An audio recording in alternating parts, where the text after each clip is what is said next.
नाज़िन सामूंडी तूफ़ान सबब थरपारकर में तेज़ तूफ़ान ऐं गजगोड़ सां बरसात जो इम्कान ज़ाहिर कयो वियो आहे। उन हवाले सां वधीक तफ़सील ॿुधाए रहियो आहे मराठी जो रिपोर्टर ग़ाज़ी नोहड़ियो। जी ग़ाज़ी, छा तफ़सील आहिनि?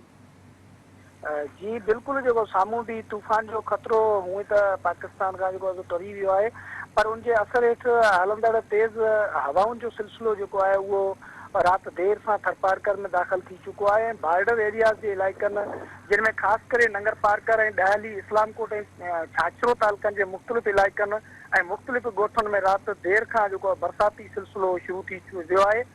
उन बरसातन जो करे उन इलाइक़नि जो मौसम खुशगवार बणिजी वियो आहे। इलाइक़े में उन इलाइक़नि में वक्फे वक्फे से तेज़ हवाउन से गॾु बरसातुनि जो सिलसिलो हिन महिल ताईं जारी है।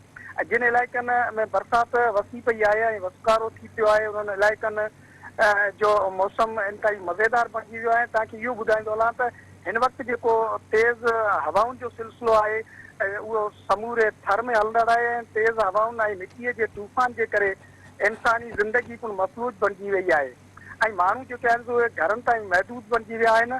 घरनि ताईं महदूद बणजण जे करे तेज़ हवाउनि जे करे काफ़ी सारनि इलाइक़नि में दुकाननि जा छपरा ऐं कखावनि घरनि जूं जेके छितियूं आहिनि उहे पिणु उॾामी वियूं आहिनि।